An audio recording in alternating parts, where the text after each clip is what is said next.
Welcome to this Zentangle Quickie. My name is Heather Hartwick Gladden. I'm a Certified Zentangle Teacher, and today we're going to take a look at the Tangle Jolly from CZT Samyukta Saxena.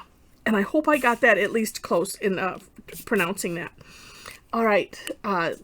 So I couldn't resist just for the name alone because at the time of this recording, it is Christmas Eve. And I always, it will be late Christmas Eve with the intention of this is my daily tangle for Christmas Day. And also fits into our Festivus Tangleus 2022 Tangle prompts. I just started doing, after we had fun with the Inktober tangles, and we've done all of these things before. I've been doing a daily tangle for a couple years now. But it's like, well, let's organize it into a monthly theme, sort of. So I was just looking for festive tangles. Doesn't necessarily have to mean for, the winter holidays, but just period. And this fits the bill. So it starts off, let's see, I'm going to do one from here. Starts off with however you want to draw it line. Let's see if I can make it kind of curvy-ish. Okay, and then going in, I just had to look back to see if you were seeing my fat hand or the pen tip. So anyway, so we go into a giant printemps, right? A giant spiral from there. And then, this one it's just like, it's so nice and easy. And then little triangles. Pointing, sort of, at the, going around the outer edge of the spiral. Now, something that I have found for things like this, where you want it all to kind of be pointing to the same place without having to, you could draw triangles and not move the tile. It's just, I have found it easy to just move the tile a little bit, and then I'm just drawing the same thing for the most part, and they're not all aiming exactly right, but you know what, that's what makes it fun and whimsical. And even different sizes you could certainly do, or just don't worry about how things come out, just do and have fun like that. And then you can let's see, you can fill these in if you want to. I kind of like them filled in on my step out, my version of it. And I'll do this one with them all filled in. On my version, I did, because it's so simple, I did the last box as, a play box. So I put in several, and I did every other one, and that has a neat look too. What I like about filling these in is it creates that nice contrast. And that's just, sometimes you need to have that in a tangle. It's nice to have, a little bit of, I was going to say darkness. It's not darkness in the sense of anything other than filled in color. And as I'm looking at this and thinking about it, just like almost any tangle, you can make it to whatever festivities you want by just, adding the colors that go with the event. And that's what is so fun about all of this, is that we get to play with our imagination and our creativity. And I know myself, and I've heard from other people as well, that it's such a creativity booster. And actually, I think it's one of the benefits that they list in the book of Zentangle. And it really is, because sometimes you just have to open up your mind. And with tangles being non-representational, sometimes it makes it a little bit easier. Now, some other things that you can do with this, and if you take a look at the For More Inspiration link, that's from Tangle Patterns. And actually, I'm looking, Samyukta did it also, but I see in Linda Farmer's, she is Tangle Patterns. She thickened some of these lines also. And now I put quite a few in here, but let me just show, because I want to show how to some ways that you can play with it. So it's like pick a spot, unless you're really good like Maria Thomas with that pen, and you can add thick, by pushing on the point, add thickness at your whim. This is how you can do it after the fact. So as you see, I'm just auraing, the one side of this curve. And this is also a nice course corrector. So like for instance, this had a bit of a gap here. So I filled it in this way. And if I needed to, I could have, instead of putting this aura on the inside, I could have gone on the outside a little bit. And it's not quite an aura. You could just do this by tracing over what you have carefully and, kind of merge your pen on and off of the existing line so you don't get a little bump. So that way it looks like we're all fancy and we can, press down with our pen and make it go thick. But see what a neat effect that has? It's just really, really cool. And then with this one, you can add, let's see if I'm going to add some smaller ones. And, and then, of course you can have it go a different direction too. Don't even worry about what direction. I'm trying to think, well, where do I want to have these end up if I do one here?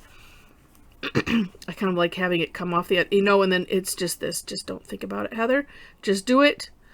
Have fun. Oops, and then I forgot to mention, but you can see, we put a little orb in the center for looks. I'm gonna make this one with different sizes of triangles, and well, it doesn't really matter on this side because they're going right off the page.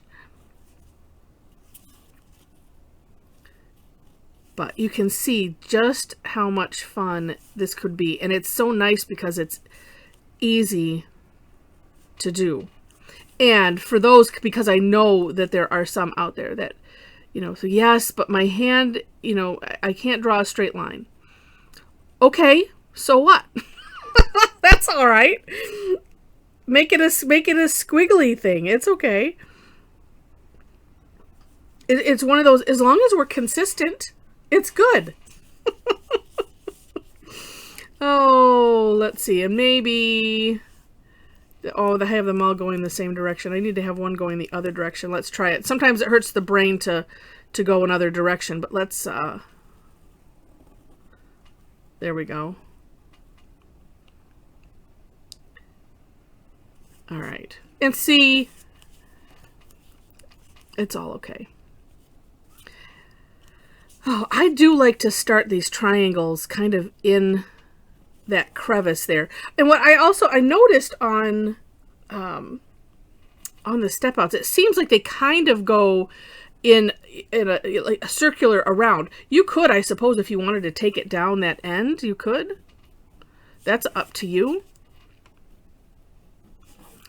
And what's funny is at first, I had the stupidest time. I was like, I wanted to put the fat end down here, not the point. And I was just like, what is wrong with me? It was so funny. I was sitting here laughing at myself. And of course, I have to share that with you. Just in case. So it's, if it happens to you, it probably happens to other people too. And so it's just best to not even worry about it. But just laugh through it. And and two, as I'm thinking, well, you could put them the other way. If it happens, it happens. All right. So this is super fun. And, this is a way of shading by adding thickness right there. But if you wanted to, ooh, let's do this. And just because I think it's such a neat effect, I'm going to add it down here too.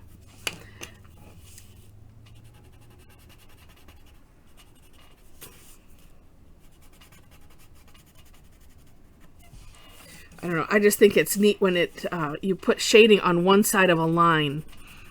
And that's it. And we could, let's just do it. Take it up into the spiral. That probably would make more sense than just having it hanging out there. in the bottom. But then you could also, so like I have, this is heavy here. And could carefully put some graphite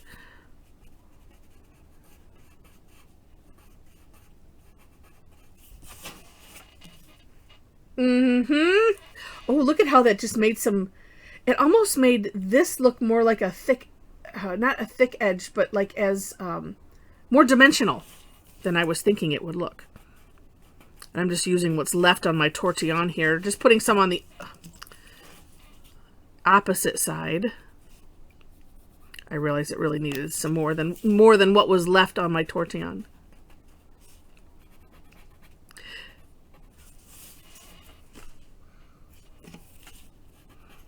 And just play. But like I said, it doesn't, you don't have to shade it if you don't want to. It's all okay. But what a fun tangle. What a fun tangle. All right. And yeah, it appears I'm having some kind of a weird camera issue. All right. Weird camera or computer issue. I don't know. But like I said, it's fun. Fun tangle. I hope you enjoyed this. If you did, would love to have you click like, feel free to share it, and leave comments if you like it enough to see more. I would love to have you be a subscriber on the channel. I'm just deciding which way do I want to pose this. Or I need to add another one, a little something over here. I don't know. Well, maybe a little one. As I mentioned in the description, in the description section, you will find links to the step outs, a link to my website. So if you want more information, or if you're interested in joining me online for classes, I'd love to have you join. We have a wonderful community that has developed over the years, and we really have a good time. So would love to have you join us. That information again is on my website. Also, if you happen to be on Facebook, we have an amazing Facebook community. It's most of the same people that are on the calls, that are on in the group as well. So if you happen to be on there, it's a private group. I do have a couple of membership questions, just so you're aware, and but we'd love to have you join us. Let's see. Speaking of the online classes, I teach almost twice a week. It just depends on the week. It's hard sometimes. I have to shake it up a little bit and do tangling and do the stuff at the end. At least it's not recorded. There's channels that I watch, and it makes sense. It's if you're saying the same thing over and over again. But you know what? I'd like to just have it be spontaneous-ish. All right. So again, would love to have you join us for classes. Like I said, almost twice a week. And most of them are free. Some of them are paid. I also have a membership group. I appreciate those that are in the membership group, as well as those that, even if you just you don't want to do that, but you want to just, come to a class that interests you. I appreciate that, because it helps me keep the lights on, and keeps me working towards better equipment. And, because I'm going to have a chat with my husband about, okay, this is doing this now. So anyway, with that, thanks so much for watching, and I wish you happy tangling.